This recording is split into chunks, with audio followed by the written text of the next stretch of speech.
राम इसलिए नहीं पूजे जाते कि उन्होंने कौशल्या की कोख से जन्म लिया। राम इसलिए पूजे जाते हैं कि वनवास देने वाली कैकेयी को भी उन्होंने कौशल्या वाला आदर दिया।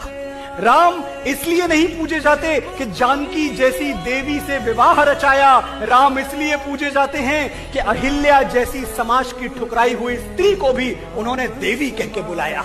राम इसलिए नहीं पूजे जाते कि दशरथ जैसा चक्रवर्ती सम्राट उनका पिता है। राम इसलिए पूजे जाते हैं कि जिसे पुत्र की तरह वो अपने हाथों से मुखाग्नि देते हैं, वो एक बूढ़े पक्षी जटायु की चिता है। राम इसलिए नहीं पूजे जाते कि उन्होंने लंका जीत ली। राम इसलिए पूजे जाते हैं कि अयोध्या की मिट्टी के लिए, अपनी मातृभूमि के लिए, अपने बाहुबल से जीती हुई सोने की लंका त्याग दी। साथियों, राम इसलिए नहीं पूजे जाते कि उन्होंने रावण की नाभि में तीर भेज दिया था। राम इसलिए पूजे जाते हैं कि उस प्रकांड विद्वान से जीवन की शिक्षा लेने के लिए उन्होंने लक्ष्मण को उसके चरणों में भेज दिया था। राम इसलिए नहीं पूजे जाते कि वो भगवान थे। राम इसलिए पूजे जाते हैं कि वो मर्यादा में रहने वाले इंसान थे।